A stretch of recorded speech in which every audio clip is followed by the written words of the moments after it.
द्वितीय सेमेस्टर के अंतर्गत काल में हम पढ़ेंगे। आज हमने पिछले वीडियो में पढ़ लिया है काल के कितने भेद होते हैं, काल की परिभाषा क्या है।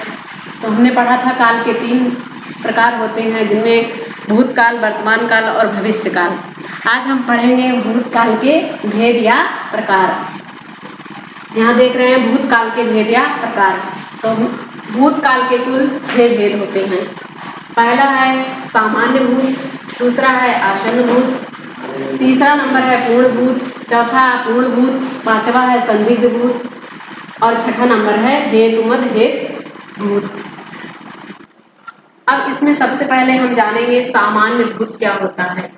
सामान्य भूत क्रिया के जिस रूप से बीते हुए समय का निश्चित ज्ञान न हो उसे सामान्य भूत कहते हैं। अर्थात कहने का मतलब ये है कि क्रिया भूतकाल में होती है, लेकिन उसके निश्चित समय का पता नहीं चल पाता कि क्रिया कब हुई, उसी को हम सामान्य भूत के अंतर्गत रखेंगे। जैसे राम घर गया है, राम घर गया है, ये भूतकाल में क्रिया हो रही है, लेकिन इसमें ये नहीं पता चल पा रहा, समय का कोई निश्चित पता नहीं चल पा रहा कि कब गया है। भूतकाल में गया है, लेकिन ये नहीं पता चल पा रहा है कि कब गया है, इसीलिए यह भूतकाल में सामान्य भूत के अंतर्गत आएगा। दूसरा नंबर है आसन्न भूत। दूसरा काल है हमारा भूतकाल का दूसरा भेद आसन्न भूत। क्रिया के जिस रूप में कार्य की समाप्ति तत्काल हो, यानी तुरंत अभी ही कोई कार्य समाप्त हुआ हो, या निकट भूत में, निकट मतलब अभी जो बीता हुआ समय है, तुरंत ही कोई कार्य हुआ हो, तो उसे आसन्न भूत के अंतर्गत रखेंगे। जैसे मैंने खाना खाया है, इसका मतलब है कि मैंने अभी खाना खाया है, अभी निकट भूत में ही यह क्रिया हुई है, इसीलिए इसे आसन्न भूत में रखेंगे। दूसरा है गीता ने पूजा की है। इस वाक्य से पता चल रहा है गीता ने पूजा की है, यानी कि अभी पूजा करके उठी है, तत्काल ही यह क्रिया पूर्ण हुई है पूजा करने की, इसीलिए इसे हम आसन्न भूत के अंतर्गत रखेंगे। तीसरा है पूर्ण भूत। पूर्ण भूत क्रिया के जिस रूप में क्रिया की समाप्ति या कार्य की समाप्ति बीते हुए समय में पूरी हो गई हो, यानी ऐसी क्रिया या ऐसा कार्य जो भूतकाल में पूरी तरह से पूरा हो गया हो, उसे हम पूर्ण भूत के अंतर्गत रखेंगे। जैसे राजू घर जा चुका था, यानी कि इसमें राजू घर जा चुका है, यह जाने का कार्य, राजू के द्वारा घर जाने का कार्य पूरा हो चुका है। और दूसरा उदाहरण है मोहन खाना खा चुका था। इसमें इस उदाहरण से भी पता चल रहा है कि मोहन द्वारा खाना खाने का कार्य पूरा किया जा चुका है भूतकाल में, यानी क्रिया खाने की क्रिया जो है वो भूतकाल में पूरी हो चुकी है, इसीलिए इसे हम पूर्ण भूत के अंतर्गत रखेंगे। अगला है चौथा है अपूर्ण भूत। क्रिया का वह रूप जिसमें कार्य भूतकाल में जारी रहे।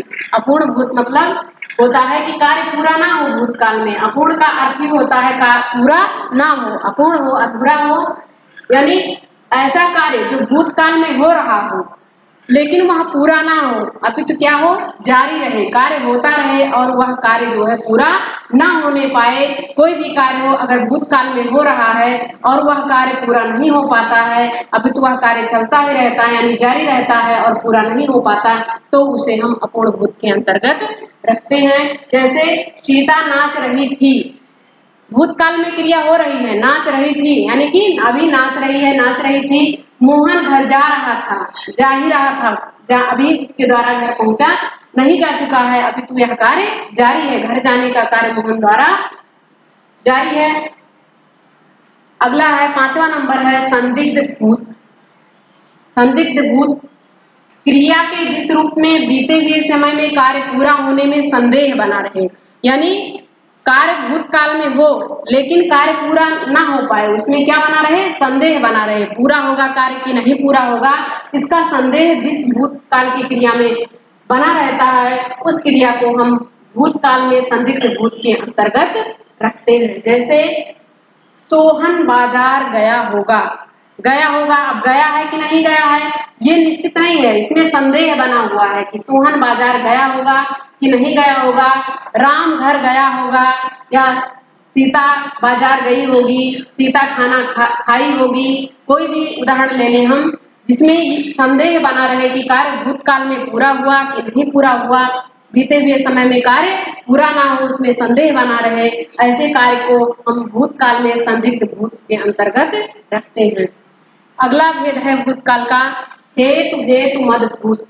भूतकाल के 6 भेद हैं, 5 हमने पढ़ा। अगला नंबर है हेतु हेतु हेतु मद भूत। क्रिया के जिस रूप से पता चले, क्रिया के जिस रूप से पता चले कि क्रिया की समाप्ति भूतकाल में होने वाली थी, क्रिया जो है भूतकाल में होने वाली थी लेकिन किसी कारणवश वह भूतकाल में नहीं हो पाती है। भूतकाल में क्रिया होने वाली रहती है लेकिन कोई ऐसा कारण आ जाता है जिससे वह क्रिया पूरी नहीं हो पाती है, ऐसे कार्य को हम भूतकाल में हेतु हेतु मद भूत के अंतर्गत रखते हैं। सारे कार्य भूतकाल में ही होते हैं लेकिन इसमें जो है कार्य पूरा होने वाला रहता है लेकिन पूरा नहीं हो पाता है किसी कारणवश, इसलिए इसको हम भूतकाल के भेद 6ठा नंबर है हेतु हेतु मद भूत के अंतर्गत रखते हैं। जैसे यदि मोहन आता तो सोहन घर जाता, जैसे सोहन को घर जाना है लेकिन घर तभी जाएगा यदि मोहन आएगा, नहीं आएगा तो घर नहीं जाएगा। यानी भूतकाल में क्रिया होने वाली है, घर जाने वाला है सोहन, लेकिन यदि मोहन आता तो सोहन घर जाता। यदि खाना होता तो राम के द्वारा खाया जाता। यहाँ है यदि होता तभी होता, यदि खाना नहीं है तो राम के द्वारा खाना खाया जाएगा, लेकिन यदि खाना होगा तब, अगर नहीं होगा तो यह क्रिया पूर्ण नहीं होगी। और इस उदाहरण में भी यदि मोहन आएगा तभी सोहन घर जाएगा अन्यथा नहीं जाएगा। इसीलिए इससे पता चलता है कि क्रिया भूतकाल में होने वाली है लेकिन कारण भी है, अगर यह कारण नहीं बन पाएगा तो क्रिया नहीं होगी। Thank you class. अगला हम पढ़ेंगे वर्तमान काल के भेद, इसको हम नेक्स्ट क्लास में पढ़ेंगे।